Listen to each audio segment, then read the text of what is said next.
Roche brought me the hat that I need for the stream right here. This is my alter ego. I need the Max I just found myself saying things that like I don't know if in 2 years I'd want to hear myself say. Battle between Drake and Kendrick Lamar. These songs are topping the charts. They're captivating fans. With security at Drake's Bridal Path mansion. Police say they were called to the home on Park Lane Circle around 3 p.m. for reports of a trespasser.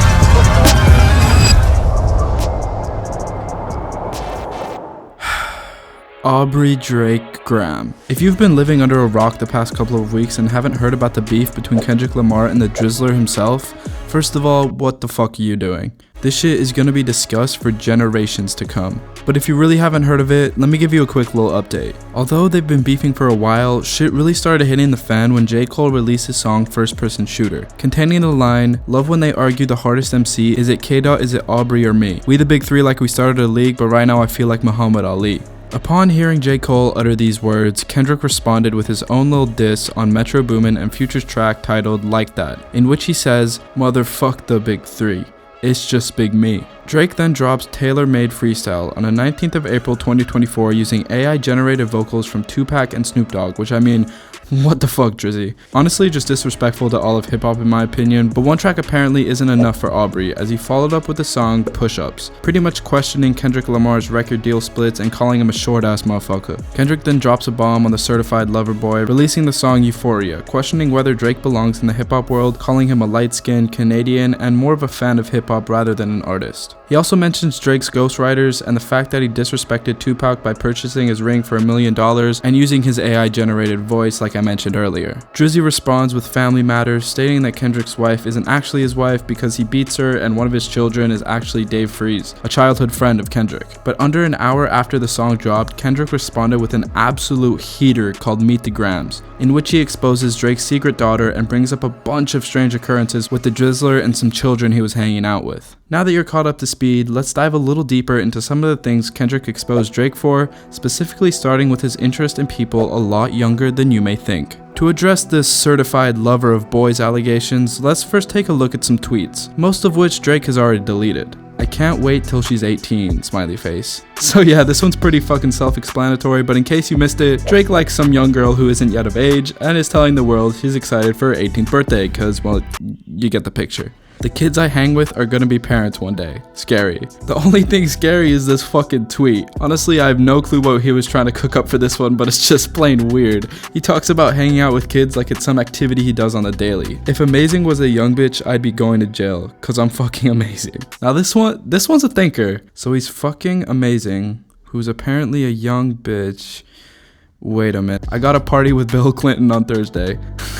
Okay, this is honestly just funny. Like, who the fuck tweets shit like that? Predator weak as hell in this movie, lol. Put me in there, I'll show him a real predator. I would have paid to see Drake's face after he realized he fucked up on this one. You just know Drake got done watching Predator and thought he had cooked up a banger of a tweet, only to start reading the comments like that one Rowley meme. From Diddy View, I think I see his vision. So, in case you didn't know, Diddy is currently on the run from FBI agents over allegations of child trafficking and sexual assault. So yeah, not a great look for Drizzy here. If she's 16, I'm 16. Crazy. That good, that young. Crazy. You won't get away with just a thank you. You owe me a favor. Now I guess this one doesn't relate directly to child you know what, but it's just creepy as fuck. I feel sorry for any individual attending this party tonight. There is too much alcohol. Your life is over. Welcome to mine. Okay, I think that's enough Drake tweets for one sitting, so let's move on to some specific cases where Drizzy got a little too close to some people a little too young. Real quick though, I noticed that only a small percentage of people who watch my videos are actually subscribed, so if you end up liking the video, consider subscribing. It's free, helps me out a lot, and you can always change your mind later. Alright, back to Drizzy.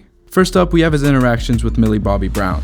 Now, the drama between Drake and Millie really only resurfaced after Drake released his track, The Heart Part 6, in which he says, "Only fucking with Whitney's, not Millie Bobby Brown's, I never look twice at no teenager." Okay, first of all, no one mentioned Millie Bobby Brown before Drake did, so he's really just exposing himself at this point. Like, he's making this so fucking easy for Kendrick to just rip into him, and placing most of the people listening to his songs on Kendrick's side of the beef. Anyways, Drake's quote-unquote friendship with Millie Bobby Brown first raised eyebrows in 2018 when she revealed that Drake had texted her boy advice when she was 14 and Drake was a whopping 31 years of age. What did advice does he give you? Like, what does he say? About boys. He helps me. What? Yeah. He's great. He's wonderful. I love him. They first met at one of Drake's performances in Australia, a show that Drizzy personally invited Millie to. Millie also revealed that she and Drake went to dinner together both after the concert and the very next day before meeting up again in Sydney. Now, I don't know a single person, including myself, that would willingly choose to hang out with some kid 18 years younger than them, but I guess that just happens to be Drake's style, because there are rumors about him, doing it with Kylie Jenner when she was just 16. This photo depicts Drake, 27 at the time, kissing Kylie Jenner during her Sweet 16 birthday party. Obviously, there's no evidence to support the rumors, but it is a little weird to kiss some 16-year-old girl when you're almost double her age. A similar occurrence also happened between him and Billie Eilish, who was just turning 18 at the time, when she posted this photo with the caption, 18 tomorrow. Drake, being the person that he is, fashionably commented, "I've been waiting," with not only the party emoji, but the hot emoji as well. Personally, I think he almost could have played it off if he had excluded the hot emoji, but no, he had to make his intentions clear, I guess. Anyways, let's move on to some of Drake's interactions with people closer to his own age. In 2021, he started dating Johanna Leia, the mom of a young and up-and-coming basketball star named Amari Bailey. But yet again, for some reason, Drake decided to focus on the younger of the two, taking a quote-unquote mentoring relationship with Amari. There was even one point where he gifted Amari a big-ass chain with the owl from the OVO logo. It seems to me like he was simply using Amari to get close with his mother, which is kind of fucked up in my opinion, but whatever. His relationship activities with Johanna ranged from sitting courtside at various basketball games to Drake renting out the entire Dodger Stadium just to have a dinner. I really don't understand rich people. Like, who are you trying to impress here? No one cares how rich you are, and I would say that he's trying to overcompensate for something, but we all know Drizzy has at least one thing going for him. Anyways, it obviously didn't do enough for Johanna, because by March of 2022, she mentioned she was already single in an interview. Poor Drake, abandoned at the ripe age of 36. But I wouldn't feel too bad for him, considering the fact that he's done some abandoning of his own. In Kendrick's track, Meet the Grahams, Kendrick calls Drake a deadbeat father for his abandonment of one of his alleged children. You lied about your son, you lied about your daughter, you lied about them other kids that's out there hoping that you come. So basically, Kendrick is asserting that Drake not only lied about the existence of Adonis, which he did, but is also lying about the existence of what seems to be other children he has hidden somewhere. He also follows up saying that Drake has issues with alcoholism, gambling, and insinuates the presence of PDF files in the OVO team. Random people on TikTok have claimed to have discovered Drake's hidden daughter, as you can see in the photos here.